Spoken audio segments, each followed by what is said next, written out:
So this week at Interview with a Wire, we received someone that it was unexpected for me. Like I told Manu, I was like, I cannot believe I didn't think about it. But you know, like in our world, it's so like katana and samurai, and no, it's not in our style. So someone who does Kyudo, so it's bow and arrow. Her name was Jessica Gerrity. It was a real pleasure. It was a long podcast for real, but it was really good. We have lots of questions because it's so new, you know. So we asked her about traditional competition, history. We go through a lot of subject, like her lot, and she opened her own dojo as well. So we talk about everything, why she's so like populate, so mainstream right now, and stuff like that. So it was really a good podcast. So if you guys want to support us, you know, we have a Patreon. The link is right here.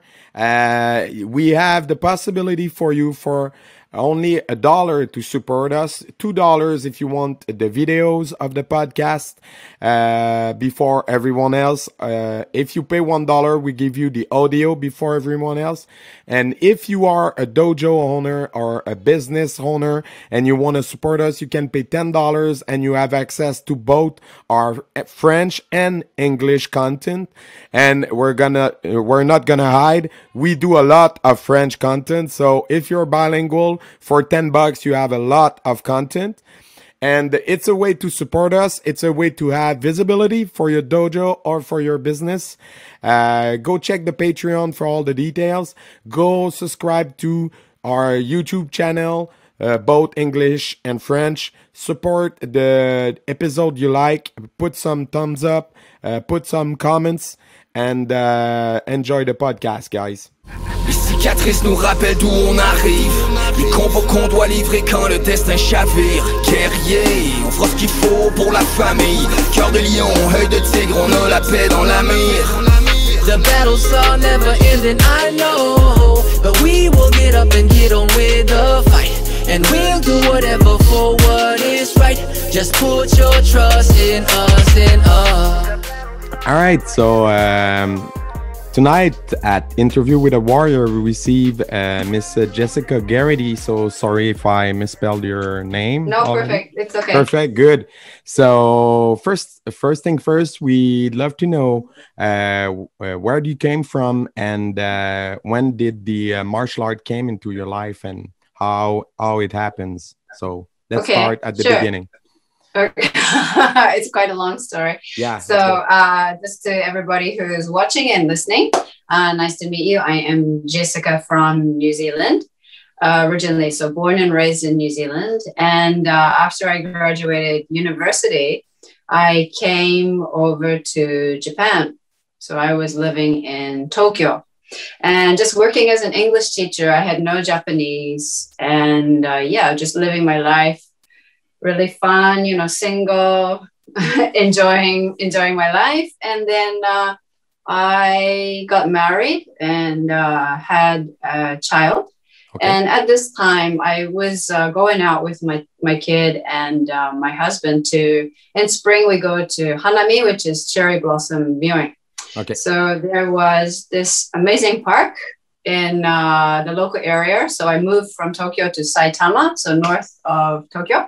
Okay. And they had a dojo in the middle of the park and a Kyudo Dojo. So this is Japanese archery, martial art. So I happened to be able to watch, you know, like right in front of my eyes. I send you guys a photo later of the dojo. One side is open and you can see in, which is really rare for Kyudojos in Tokyo and Saitama and the whole of Japan. Mm-hmm. Usually it's very closed and you can hear sounds, but you cannot really see. Mm-hmm. So I was like standing there for a good like 10 or 15 minutes because like transfixed. This is the coolest thing I've ever seen. Yeah, right. I didn't know what it was. It was like a weekend. So there were many women there practicing. There were a few guys.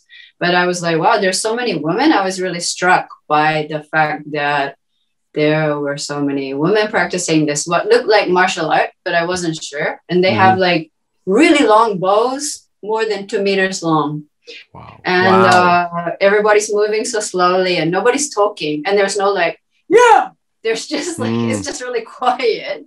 So no sounds except for the sound of the arrow hitting the target. So watching it is like, you're watching and you feel so calm just watching it. Like it calms you down and everybody's moving so slowly. And like, I didn't know what it was called at the time. So I was like, I have to do this. Like I have to try it at least one time.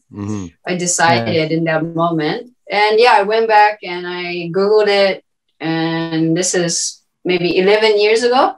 So I Google Japanese archery and it comes up with Kyudo, this thing called Kyudo. So I'm looking around in Saitama, Kyudo, Googling, but my Japanese is not very good at the time. And actually the websites, the home pages for the Kyudo dojos around the Saitama area were not that good, to be honest. There was no, some didn't have home pages at all. Okay. So I did go to my local city council and I'm asking them, like the community section, event section, like, can you help me? I really want to learn Kyudo. And they're like, we have no idea. So like, wow, what is this mysterious martial art that nobody knows about? And who was that group? Like, who was that group in the park? Yeah, so this at the time, like shouting through to them, asking while they're practicing, it seemed like kind of not a good idea. So, and at the time, I just wanted like, to let you them were be. wondering who they were. Like, did you find out in the end? Yes. So I found the homepage for that specific site. However, there's no real group that practices there. It's just used by several groups. So in the end, I was given about 4 years later. Not 4 years later. I was given several years later, about 8 years later, an introduction to a beginner's class. So in this time where I first saw it, and 8 years later, I was having kids. So I have 3 kids now. They're 12 and 10 and 7. So during this time, if you're pregnant, doing this kind of thing is not really possible in Japan. They're pretty strict if you're pregnant, what you're allowed to do.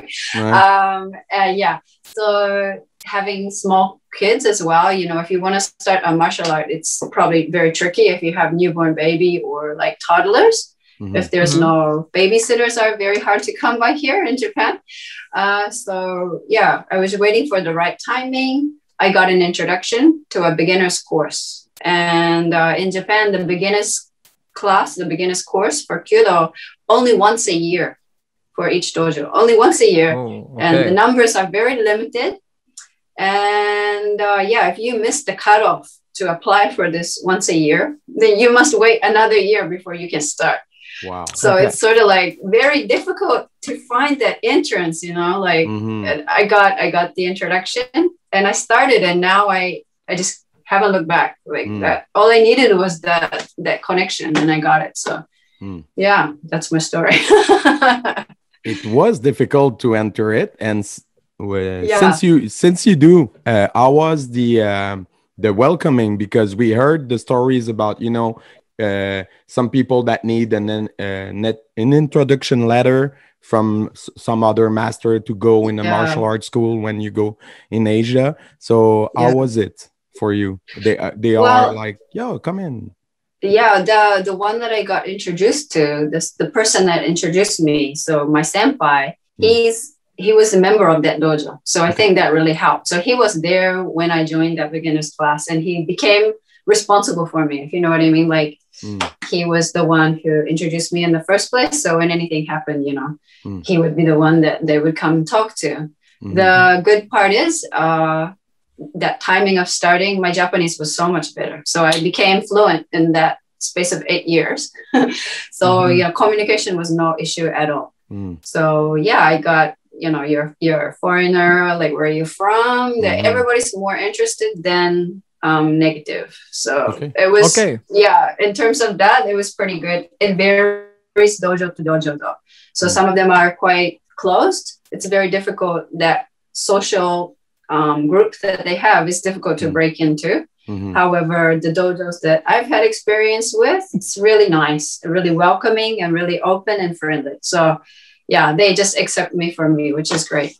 You were lucky.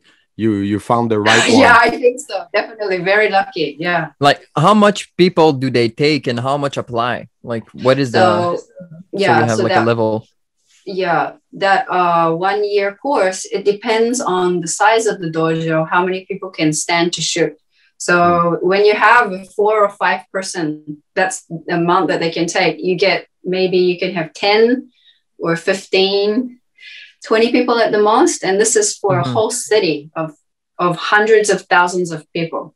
So if you can imagine, yeah, so it's very few because just they are limited by the amount of teachers who will be volunteers to teach you, you know, every Saturday for 2 months or something like that. So they have limited resources to start off with, and the limited amount, the size of the dojo is limited too. So you join the lottery, you apply, and maybe you get chosen and you can start. So it's just, there's a lot of like, there's a lot of walls to starting, a lot of hurdles that you have actually. Yeah. Yeah, it's and like then when the Hunger Games of Kyudo, like everybody wants to come in and they only take, there's only the winner at the end, there's only one. Yeah. Yeah. And how long the formation took? Like, if there's place and stuff like that, like at some point, I guess people graduate and they don't stop, but like they take a new beginners. So how long does it take so you're not a beginner anymore, you know? So we have the actual course, it depends dojo to dojo. When you become proficient in the movements, they're called hasetsu. The movements, probably it's about a month or 2 months, and then you have the basic movements under control and you can shoot without hurting anybody. So when you graduate from being a beginner, it's called shodan. So we have a grading, and that's the first grade. Okay. That's like your first step. So shodan, once you pass your grading, you're officially allowed to shoot in the dojo without your teacher. And you're officially allowed to go to, any dojo in So that's Japan. a mark of trust and... That means you can do it without hurting people. That's a good beginning. You Safety, know? right? Safety is important. So yeah. I'm not killing anyone. Nice. And about the bow, you tell that you saw 2 meters bow, but do you have different type of bows, or all of them are like that, or how does it work for this? And the arrow as well. Yeah, okay. So I can show you, but the bow is made for beginners or for people who didn't graduate to bamboo yet, because bamboo, I'll talk about it later, but it's a very delicate fiber and it's easy to break and really difficult to care for. So I have fiberglass. There's fiberglass and carbon, and 2 different sizes. And I need to check the height exactly, but nami size. So it depends on your height. Okay. I'm 166 centimeters. Yeah. So if you're under 165 centimeters, you have nami. So slightly shorter. I believe 1.8 or 9 meters. Okay. And then you have nobi, which is for people over 165. So that's what. It's like impossible to show on camera because it's so big. But you can see the material at least. So 200 centimeters. So about 2 meters and a bit.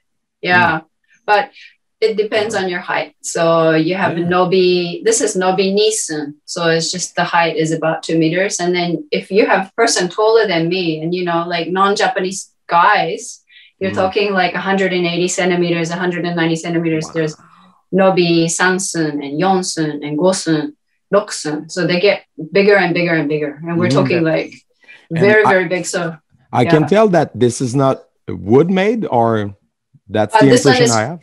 Yeah, this is fiberglass. So nice color, but it's like a modern version of, like, I guess you use traditional ones too, and you probably have to.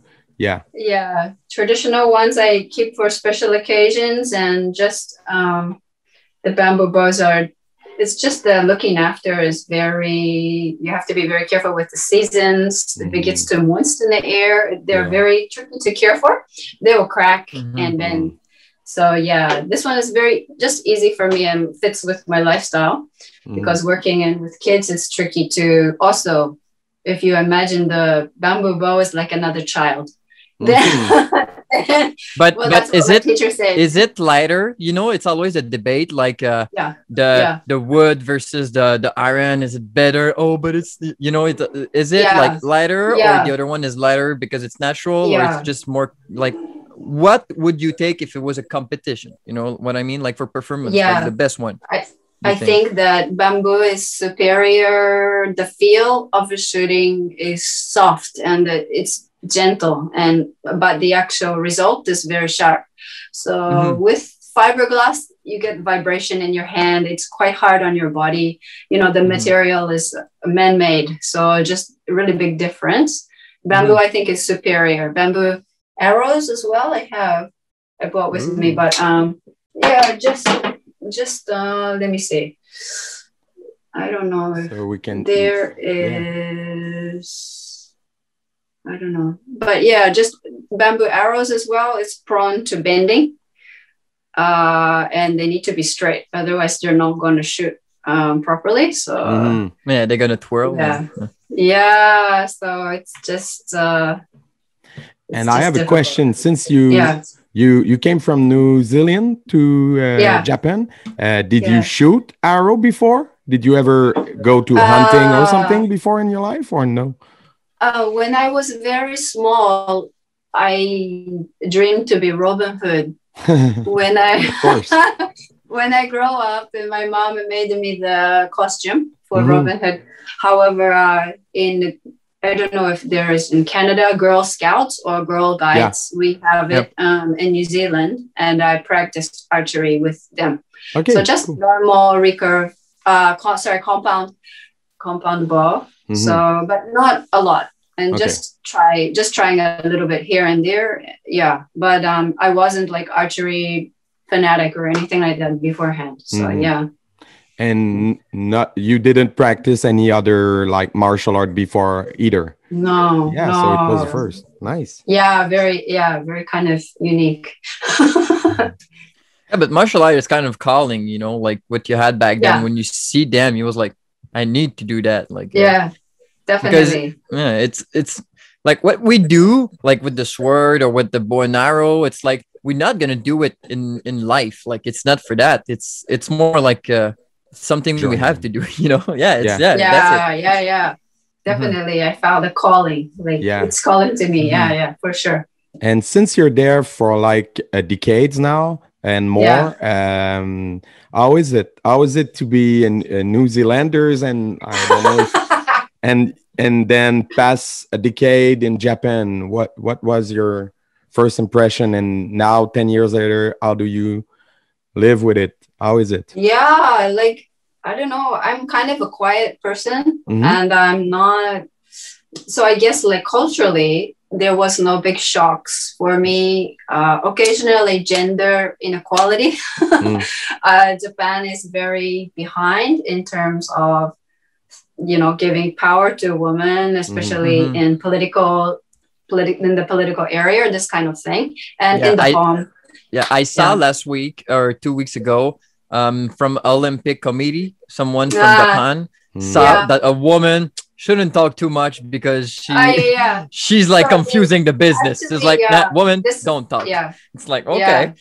But I think he got replaced though. I'm not sure, but I think I saw that too. So yeah, it's but yeah, in today's world, it's gonna take on them. This actually, this is a funny story. So they called me, Japanese TV, to talk about him. So Mori Kaicho, Mr. Mori. And what do you think about, you know, as a New Zealand woman, what do you think about what he said? So I'm on like live TV getting asked, like, as a New Zealand person, like, what do you think? And I'm just like, yeah, in New Zealand, like, even if you think that, you can never say it because everybody will like.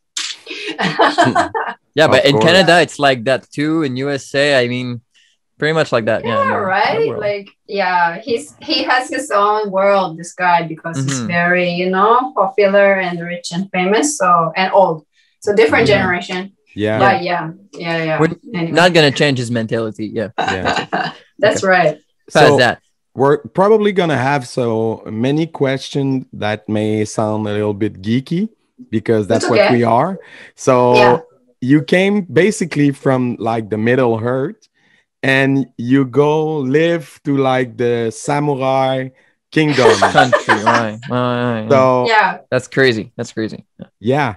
How was it to grow up in New Zealand? First of all, because you're the first New Zealanders I talked to in my life. It was so nice. So I'm born 1979. So Okay. you know, in the 70s and the 80s, it's a very like there's no social media, and you know, kids are running around climbing trees, and you make your toys out of whatever you find in the backyard. So you have like, it's really natural. And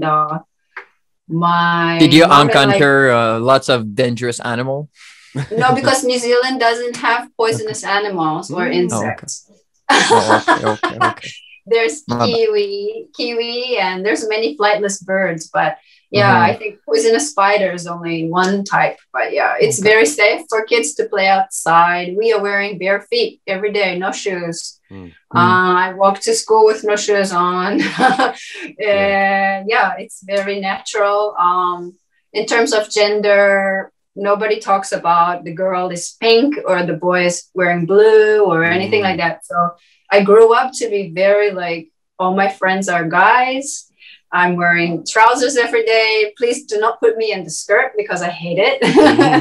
So super like, just, yeah, my identity is like not related to gender. It's very free. New Zealand is like that even from the 70s. So yeah, it's refreshing. And I guess I never really thought about it. It's just natural for me. This is the way that I am. So yeah, it's nice. So how come you pass from like, so you start Kyudo like 3 years ago? Yeah. And then how come you pass from starting after 8 years of waiting for it, and then you're doing it for 3 years, and like now you're like an ambassador of it. You're like the flagship or internationally or something.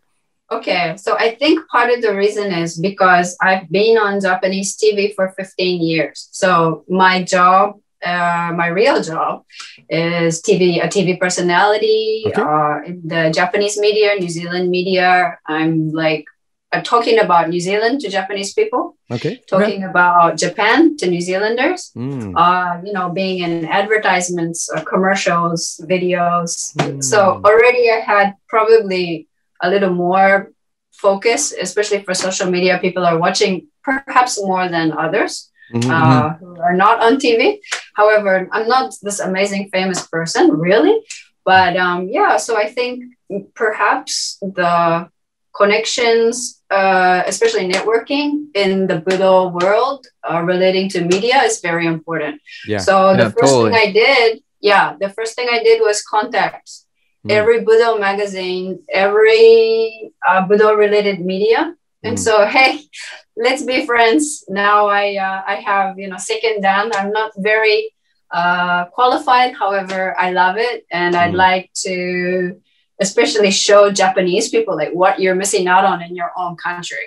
So we started there, and I got put in magazines and sometimes on TV to show Kyudo. Yeah, I guess it's just passion, and it's other people are interested in that. You're like, why are you so excited about that? And yeah, I guess it's kind of caught people's attention. Yeah. But I guess it's a good thing that you were like a TV personality, because you had the experience to communicate your passion about that martial art, which is pretty much, I mean, it's not really mainstream. So it's really an underground thing, you know? Yeah. Even though it's basically archery, and archery is pretty international as a thing, but Kyudo as a martial art, I gotta say, it was one of the first times I heard about it. I heard that. Yeah, mysterious, right? Yeah. But why is that? Because, you know, we know Gerrity come from Japan. Lots of katana, like Manu, you do some Kenjutsu, Makendo, you know, so there's a lot. But why is that style like low key like that? Because, I mean, you just talk about it, and I'm like, I should do it. Like it looks really cool. No, but for real, like really why not? Like it's just another weapon. No, but you know, and I'm like, there's no Kyudo teacher here. I'm like, Canada take a look. has Kyudo Federation, so I Oh, can yeah? introduce Oh, you. Yeah. So, Okay, yeah. I'm gonna look at that because it's that like would be nice. it's just another weapon, you know. It's Yeah. like, and it's already no, but for real, it's like it's already Japanese culture, so we do already that, you know. We do swerve, we do karate. So I mean, I kind of related. I don't know why it's so like low key like that because it's so the cool. reason, I guess low key is upon researching, New Zealand has Kyudo for 10 years federation.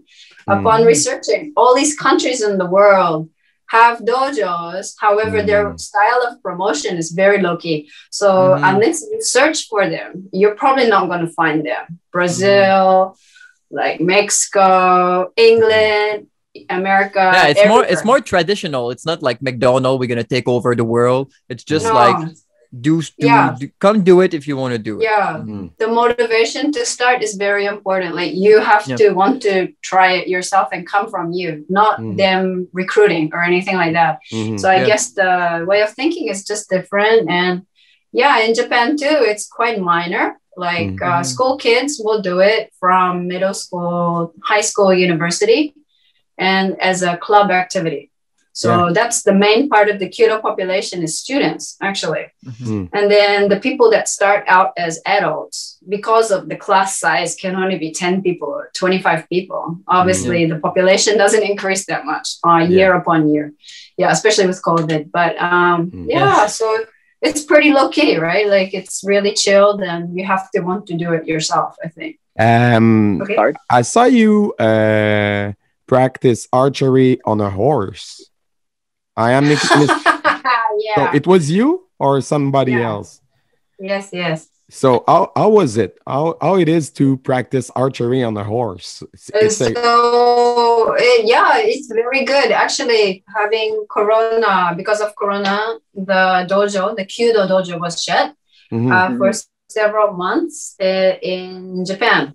So this gave me the opportunity to look for, I've always wanted to try horseback archery. So this is a non-traditional type. Traditional one is called yabusame. Non-traditional type, sports type is called sports yabusame. So I tried sports yabusame. On the first day, they let you get on the horse. You're shooting arrows. It's like the coolest thing ever. So I did some horse riding back in New Zealand, but in Japan, the saddle is different. The stirrups where you put your feet in, it's made of iron and it's really big. The riding technique is very different. So after trying a couple of times the sports yabusame, I really wanted to go a bit deeper into the traditional style of Japanese horse riding. So this is called washiki bajutsu. So I found this horse ranch a couple of hours away from where I live. They have only Japanese horses, Japanese indigenous horse, which is the coolest thing for me because they're endangered species. So this ranch is like trying to help the population to grow up. And also they offer the class of how to ride traditionally in the traditional way. And they will let me do archery at the same time. So it's very like, just really, really cool and a really different, still using the same bow, Yumi, however, in a different way. So, and also the arrows are slightly different. And so just to compare with a regular Kyudo arrow, Kyudo arrow is made to hit a target, and this one is made to break a wooden target. So just the difference is quite big in terms of the style of the arrow as well. But it's really cool, really interesting, and just a different part of Japanese culture, and raising awareness for Japanese horses and Japanese riding technique that samurais use. So it's really traditional and really cool, and I really enjoy it. And what about we talk a little bit about like why we start doing that, but if sometimes we like to do competition, and I'm sure there could be like if there's association and stuff like that, Is there something that happened? Do you do it? Is it something that you want to do or not? Like, Yeah. what's your thought about that? Yeah, so Kyudo, just regular Kyudo, it has competitions as well. And in our grading too, we have to be able to show results. We need to hit the target at a certain level. So in terms of Kyudo competition, my hit rate is not good enough, I think. So I've never really had the confidence to enter competitions because you make teams, and yeah, I think nobody wants me in my team, to be honest. I'm gonna work on improving that. But Kyudo competitions are really, they look amazing, look so interesting, and I really want to try. Yeah, Sports Yabusame, it's about hitting. So, and it's about points. So for the grading, we have to hit the target on horseback 4 times in a row. So yeah, I mean, there's a certain amount of competitive element, and Sports Yabusame competition, I've joined it. So yeah, I did okay. But yeah, I think in the future, it's something I really want to try, especially for Kyudo. Yeah. I mean, it must be tough a little bit to compete against people who have done it like for lots more years like than 20 you, years and 30 years. Yeah, right? yeah, okay, yeah, obviously, yeah, okay. But yeah, you know, when you work hard, nothing is impossible for you. That's what I thought. Because like you got something that they don't have, because you know you still have the fire. Them after 20 years, it's not no, but it's true. Like everybody have an edge, you know. As the tiger and the tiger coming for the tiger, you know, like you got some fuel in you, so I think so. Yeah. I have something unique. And I just read a paper or an online stuff recently talking about the fact that at some point Japan has a shift from a big bow like yours to short bow, because there's an influence from, I think, Chinese or Mongolian invaders that came with little bow, you know, that are more fast or more powerful. I'm not sure, but Gengis Khan. but they have invasion from they have invasion. No, but no joke. It's not Genghis Khan. The bow, it's like that. Japan, it's an M. It's stronger. But but there's an influence from Chinese or Mongolian invaders at some point. And then did you ever practice with that kind of bow in Kyudo or never? So I do another type of archery called Shihamato, which has got a shorter bow, but also there is Hankyu. That's different again, also shorter than the regular big one. But in terms of the origins of this bow, I'm not 100% sure, because it's also asymmetric, and it's just like a small version of the long one. However, there's this one bow my teacher showed me. It's like very small, called Yokyu, and it has origins from China. So this one is, but more this is for enjoyment. Women and men. Wow, very long time ago, I think, Heian or Edo, they're using it while they're drinking. So we're drinking like sake, and they're shooting these tiny little bows. I'll send you guys photos later. But I know this one has Chinese. Yeah, it looks so fun. I know these ones have Chinese origins. So my teachers told me about that. However, in terms of other bows, I'm not 100% sure. All right. And what are your plans? I can tell that you are very active to promote it. So what are your plans for the future? Where do you want this to go? What are your, I don't know, your targets with that? So in terms of helping to promote Kyudo, or just to show people how enjoying you can how fun it is and how I get so much enjoyment out of it. And then showing different types of archery as well along the way. I'd love to be able to just keep going with that. And lately, World Archery shared one of my posts there on their Facebook for this other type of archery I'm doing. It got a really good response. So I'm hoping I can connect with international archery organizations to show other types of Japanese archery.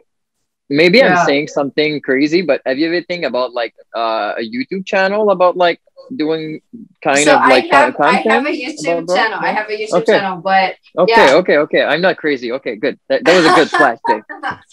Okay. Yeah, yeah, it hasn't got that many subscribers, and I need to post like the yeah, it's a lot of what takes priority in my daily life. However, I Mhm. Yeah. haven't Yeah. been making priority. I need to edit like five videos. I have so much footage. Mhm. So, Of course. but yeah, definitely working on YouTube more so that people can see. My YouTube is in English and Japanese, so everybody can enjoy it. And I run a dojo in the weekends. So, as we mentioned, so after this podcast, I'm going to be going to this dojo that I run. And the dojo it's going to be 2 years anniversary. Okay. And I'm running it together with my senpai, who's fifth dan. So he has a teaching license. So Mhm. he's the one who teaches people. Mhm. Yeah, I'm just hoping that we can keep going.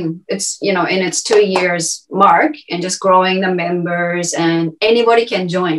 And it's not like the Japanese one where you have to wait 1 year to join, or Yeah. like you can come anytime and you can just try once and that's okay.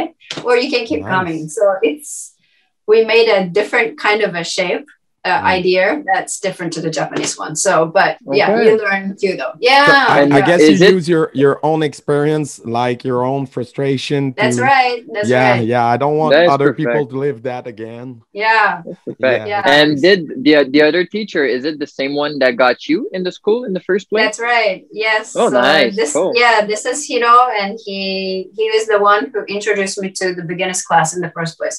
So he is the first really person who's connected me to Kyudo. So yeah, we're doing it together, and same passion, and yeah, same frustrations made this amazing thing, right? Yeah. Mhm. Oh, that's really nice. And you mentioned you have 3 kids.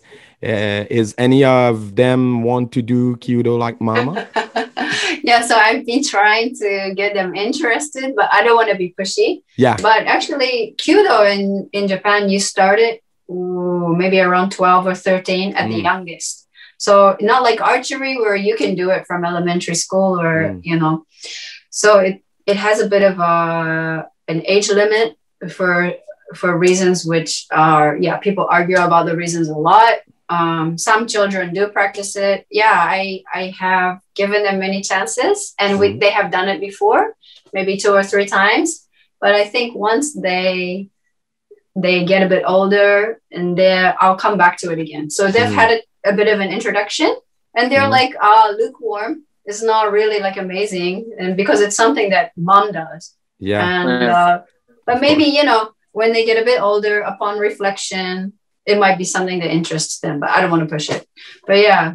It's funny because we are pretty much the same generation, and you mentioned that your inspiration as a child was more like Robin Hood, pretty much like me, And now I would say that the model of archery are more feminine. Legolas. Except of Legolas, you have like Hunger Games Katniss. girl. Right. You have like the cartoon from Pixar. Rebel. What is the name in English? Of this movie? Rebel. No. She's like redhead, and she throw arrows all around. Anyway, but a lot of media, right? It's showing women. It's interesting.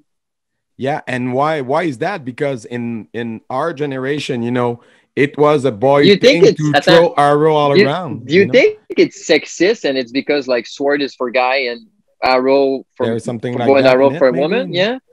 I don't know. Like in Japan, historically, it's been for men because samurai used on horseback. But there was some female samurai, Onnabu-geisha, who became famous and amazing in historical. Tomoe Gozen, the woman who led armies, and she was amazing, like a Joan of Arc. So yeah, I don't know. I think traditionally and historically, actually, archery and the Kyudo has been related to men. However, I don't know. It's naginata.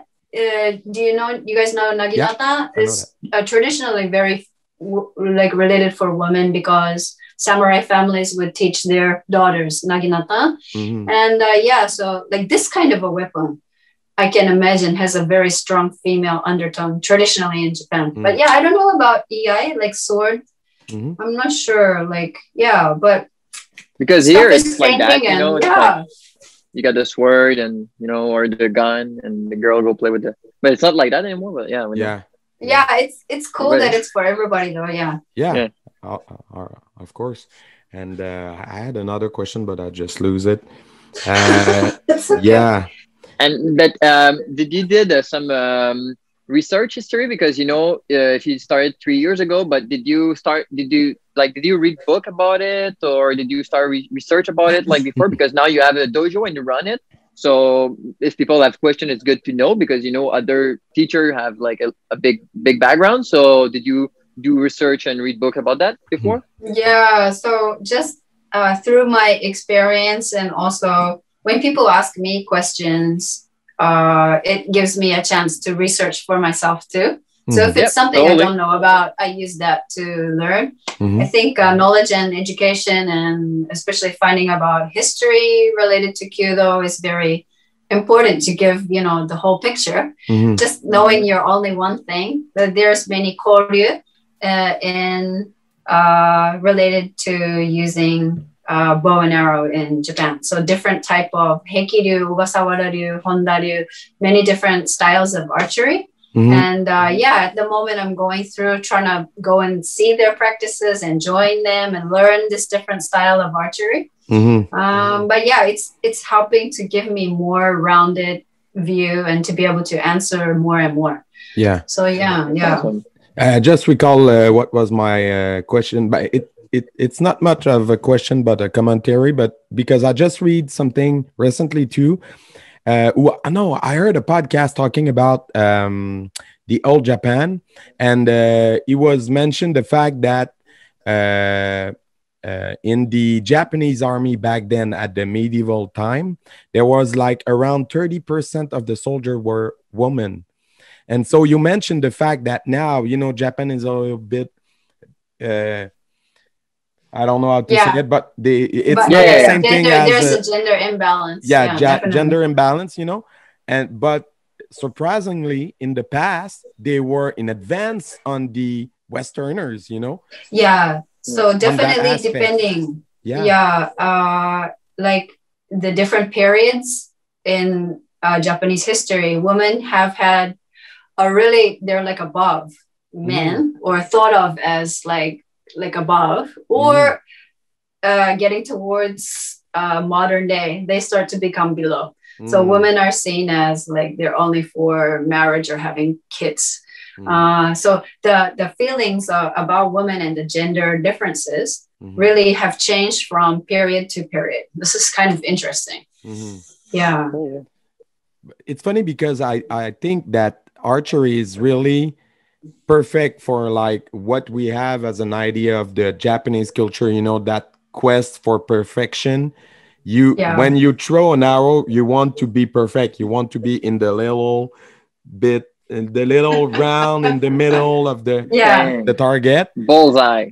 It's like the perfect representation of the idea we have of what is it that the Asian people wants in the martial art. They want perfection. This is the ultimate quest. Am I wrong about that, you think? No, you're, I think, correct, because there's, for Kyudo, there's only you hit it or you don't hit it. There's no, in non-competitive way, there's no points or anything like that. So yeah, it's just if you perform the movements correctly and your body is you have the right posture and everything like that, the timing is correct, your breathing is correct, then you don't have to aim, and it's gonna get in there. So actually, as long as this part is done with a pure heart, and you're mushing, so your thoughts are not overtaking what you're doing, then it's gonna hit it anyway. So it's kind of little bit different to archery in that way, where you concentrate and meditate on this area that you have, and it's a competition with yourself. So you know, if you you lose to your thoughts, and you know it's gonna get the better of you, and you get nervous or whatever, then it's gonna show in the way that you should. Yeah, definitely. You cannot cheat the arrow. The arrow is gonna respond to you 100%. Yeah. Yeah. Like a sword. Yeah. But that was my question. I know I'm gonna take off this word. I know I talk about it a lot. But is there like teacher who do both, like masters, you know, who do like a lot of katana and bow and arrow, or other martial arts, maybe? Yeah. So there's actually I'm not sure about master, but my friend is Brazilian guy working in the Brazilian embassy in Tokyo called Leandro. So Leandro-san, he's also on Instagram, and he is like multi-budoka. So he's doing iaido, he's doing aikido, he's doing normal kyudo, like my one. He's doing koryu kyudo, heikiryu. He's doing like, I don't know, maybe 5 or 6 different types of martial arts. So this if he wants to come to the podcast, he's welcome. By the way. Yeah, he seems like a nice guy. Yeah, he's wow. As a side note, he's born with there was an issue during his birth. He needed to have one part of his leg is amputated by the knee, so he is wearing prosthesis on his leg, but he's, you know, aikido, tumbling and jumping and iaido and like with his sword, and he's kneeling for kyudo. Like, how are you doing this? But anyway, that's just his thing. But yeah, mixing martial arts is okay, and there are people who do sword and kyudo, there iaido, kyudo, karate, kyudo. Okay, so it's okay to do it. Like that was the cross training. Yeah, I think so. Yeah. Nice. Because sometimes it's even here. It's like if you go to other school, do other martial arts, it's like kind of, you know, it's touchy sometimes.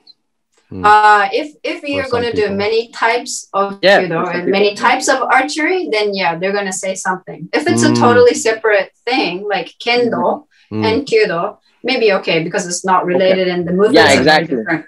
Yeah, but if I when I started the horseback archery, some people giving me comments actually in my dojo to say, you know, like, you know, kyudo, it's not perfect with you yet. You know, it's a lifetime of work actually to become, you know, what you want.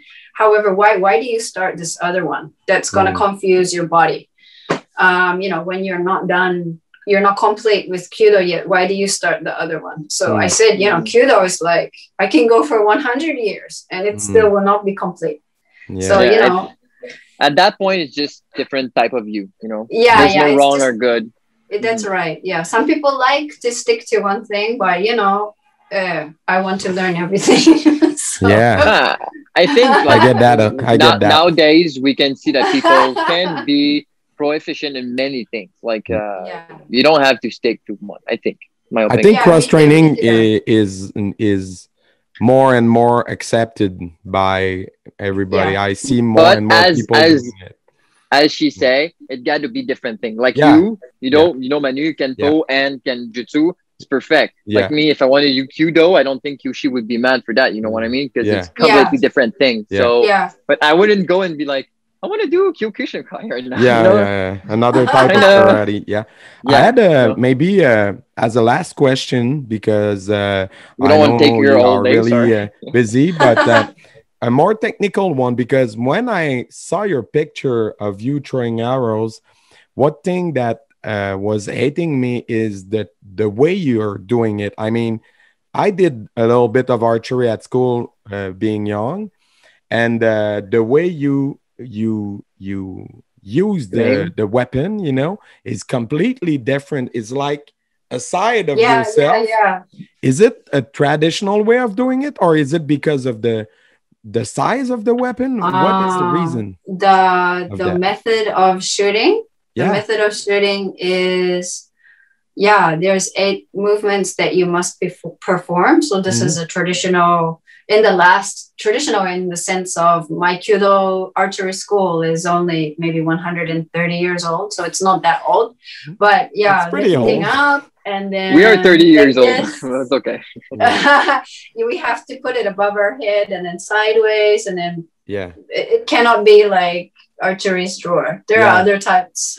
So it's just very different in that way. Your body uses really different muscles. So I like it when I get messages and questions from archery people, because they're like, you know, what's the drawer weight on your bow? But it's an asymmetric bow to start off with. And then, you know, I'm pulling it from above my head down behind my ear. So it's like just kind of using different muscles anyway. So even if I tell you the drawer weight, like you can't really compare it unless you try yourself. Like it's really, but different way. Yeah. Koryu, other Koryu, Heikiryu, we shoot from like this. So it's different again. The method, horseback archery, you know, because we're on the horse, it's different again. But learning all these techniques in different ways is really interesting. Yeah. All right. Thank you very much, Jessica. For your time. It was really, really interesting. If you ever come to Canada, we pretty much invite everybody to call us for a seminar or something. That sounds so cool. Yeah. Montreal, Toronto, we're there.